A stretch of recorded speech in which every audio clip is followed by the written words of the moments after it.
नमस्ते दोस्तों, मेरा नाम है अनुराग और आप देख रहे हैं क्रिप्टो संवाद। दोस्तों, आज का जो टॉपिक है उसका नाम है डिसेंट्रलाइजेशन वर्सेस सेंट्रलाइजेशन। तो आइए पहले बात करते हैं कि सेंट्रलाइजेशन क्या होता है। सेंट्रलाइजेशन वो ऑर्गेनाइजेशनल स्ट्रक्चर है जहाँ डिसीजन मेकिंग पावर जो होती है वो होती है टॉप मैनेजमेंट के पास, और जो नीचे उनके जो सबऑर्डिनेट्स होते हैं, जो नीचे काम करने वाले होते हैं, वो सिर्फ उन इंस्ट्रक्शंस को फॉलो करते हैं। अगर सिंपल भाषा में आपको सेंट्रलाइजेशन समझाऊं तो इसका मतलब ये होता है कि जो भी पावर होती है वो सिर्फ एक इंसान के पास होती है जो कि टॉप पे होता है।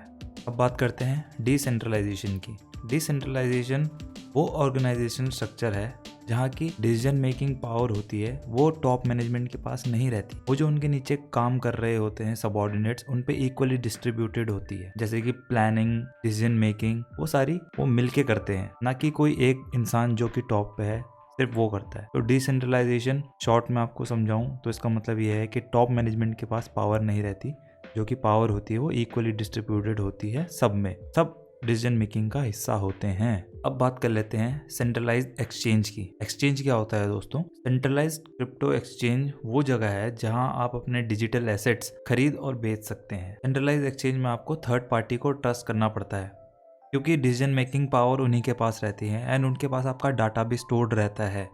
क्योंकि यहाँ जो फंड स्टोर होते हैं वो बैंक में होते हैं, ना कि ब्लॉकचेन में, इसलिए आपको थर्ड पार्टी को ट्रस्ट करना पड़ता है, ये सोच के कि भाई ये मेरे पैसे सेफ रखेंगे, इसलिए आपको उन पर ट्रस्ट करना पड़ेगा। सेंट्रलाइज एक्सचेंज में आपको केवाईसी करने की भी ज़रूरत पड़ती है। दोस्तों, आपने कभी ना कभी केवाईसी तो की ही होगी।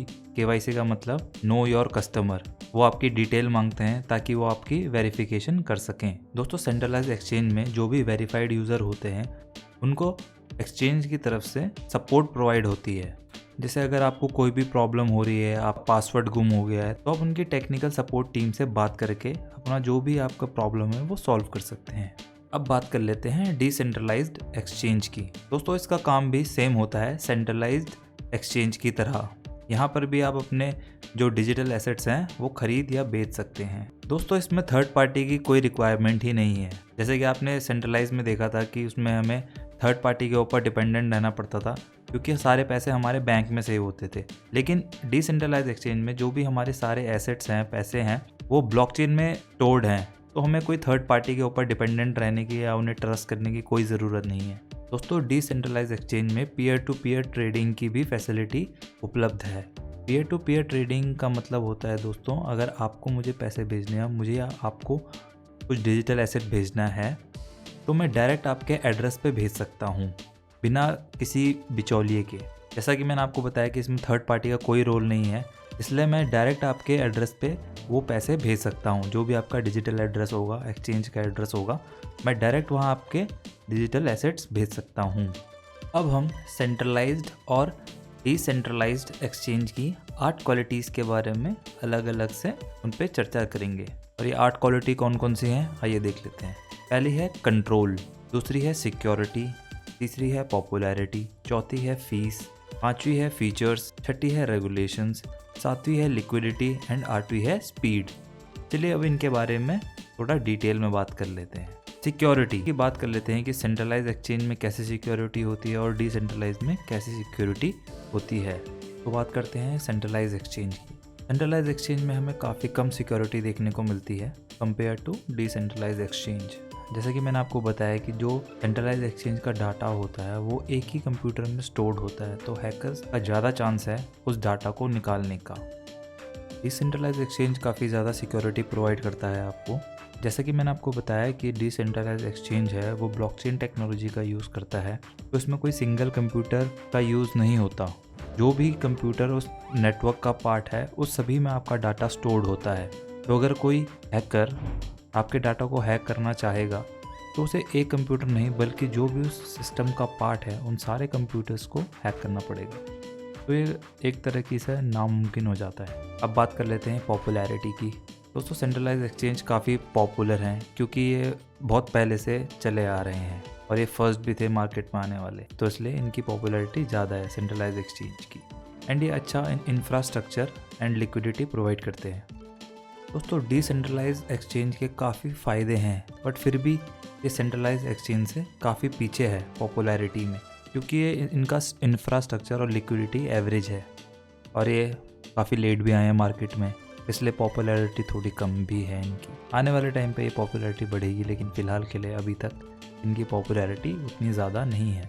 अब बात कर लेते हैं फ़ीस की।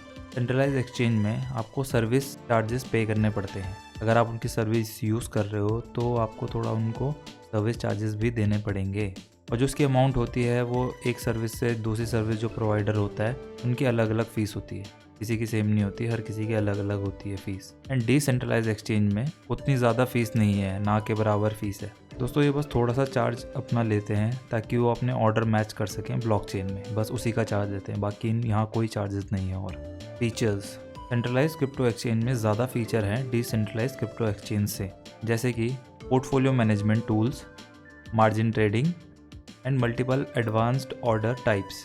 ये सारे सेंट्रलाइज एक्सचेंज में काफ़ी बेहतर हैं और ये आपको ट्रेडिंग में भी मदद करते हैं ये सारी चीज़ें। अब बात कर लेते हैं रेगुलेशंस की। Centralise exchange easy to control होता है, क्योंकि गवर्नमेंट के पास आपका डाटा है तो आपको ट्रैक करने में उनको आसानी होती है।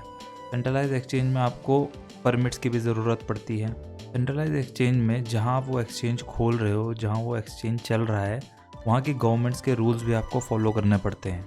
वहीं दूसरी तरफ डिसेंट्रलाइज एक्सचेंज में कोई रेगुलेशंस ही नहीं है, कोई गवर्नमेंट इसे कंट्रोल नहीं करती, इसलिए यहाँ कोई रेगुलेशंस भी नहीं है।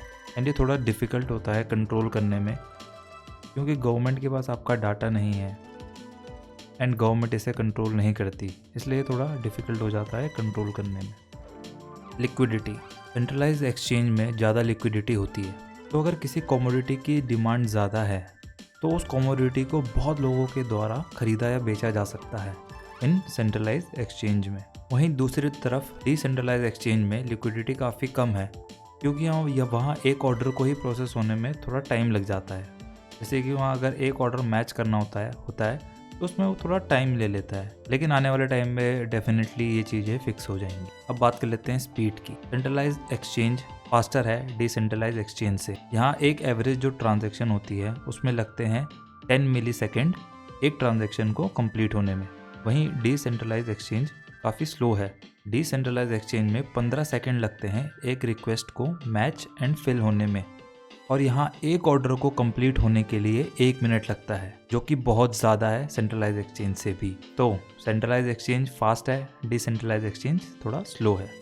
तो दोस्तों धन्यवाद, उम्मीद करता हूँ ये आपको वीडियो ये अच्छी लगी होगी एंड आपकी नॉलेज थोड़ी इम्प्रूव हुई होगी इससे।